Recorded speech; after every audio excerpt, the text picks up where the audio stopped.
Selamat siang Pak John dan teman-teman. Kami dari kelompok F akan menjelaskan materi mengenai Enhancing Decision Making.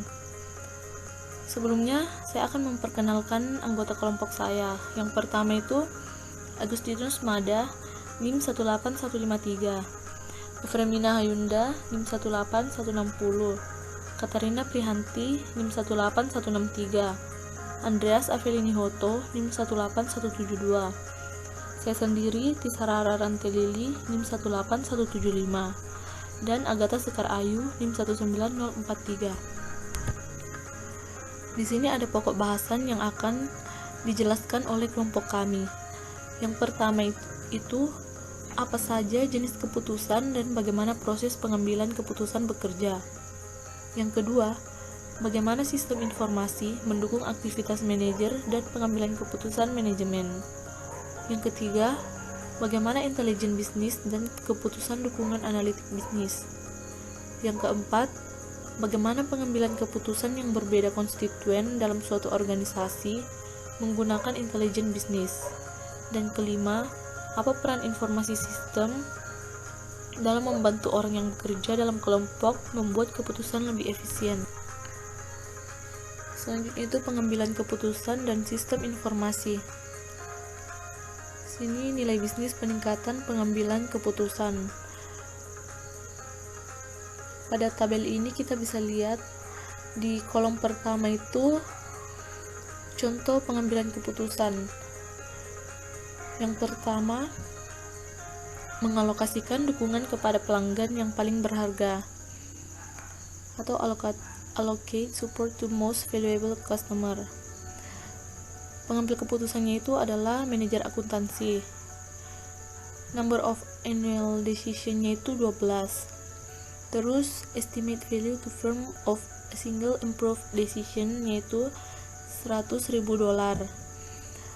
Annual value-nya itu $1.200.000. $1.200.000-nya itu dapat dari 12 dikali $100.000 dan seterusnya. Kemudian di sini ada 3 jenis keputusan. Yang pertama itu keputusan tidak terstruktur, yaitu keputusan yang harus diambil oleh pembuat keputusan dengan memberikan penilaian, evaluasi, dan wawasan untuk memecahkan masalah.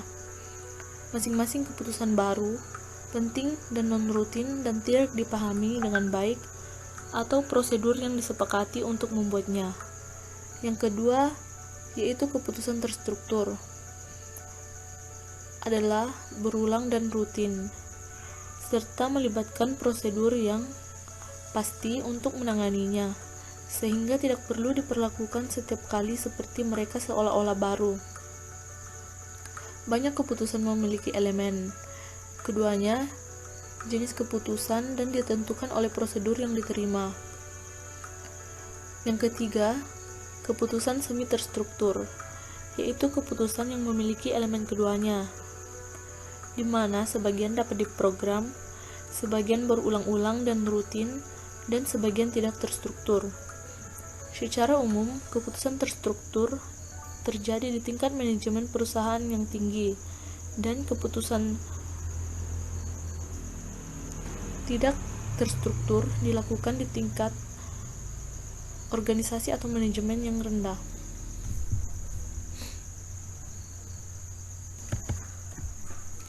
Nah, di sini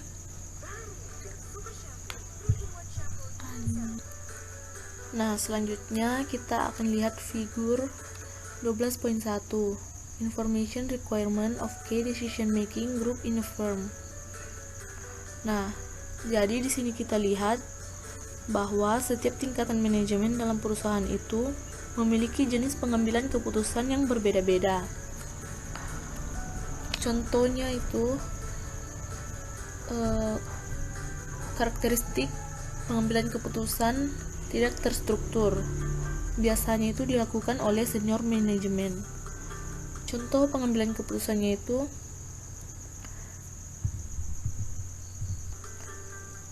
memutuskan masuk atau keluar dari pasar, menyetujui anggaran modal, dan memutuskan tujuan jangka panjang. Kedua adalah pengambilan keputusan semi terstruktur. Biasanya dilakukan oleh middle management. Contoh pengambilan keputusannya yaitu mendesain rencana pemasaran, mengembangkan anggaran departemen, merancang situs web korporat yang baru. Kemudian karakteristik pengambilan keputusan terstruktur biasanya dilakukan oleh operational management, individual, employee, and team. Contoh pengambilan keputusannya yaitu menentukan kelayakan lembur,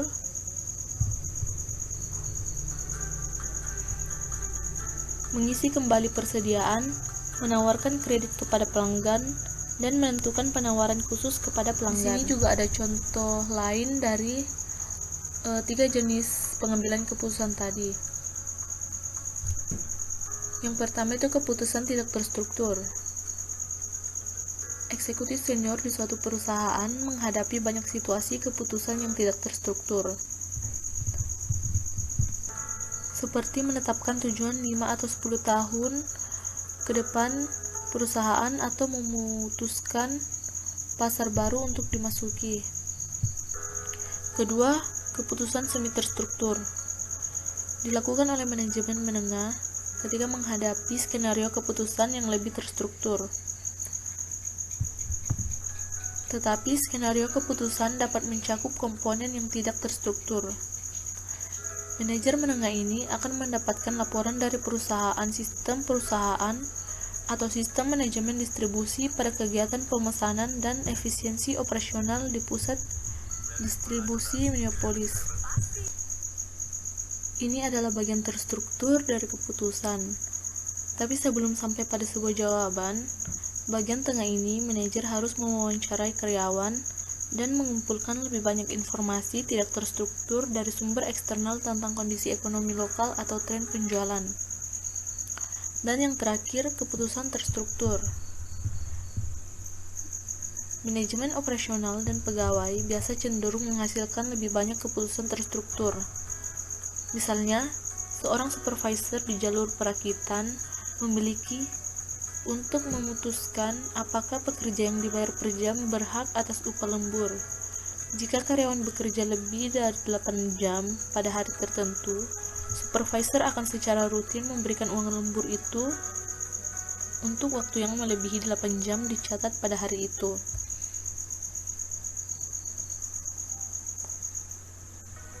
Materi selanjutnya akan dijelaskan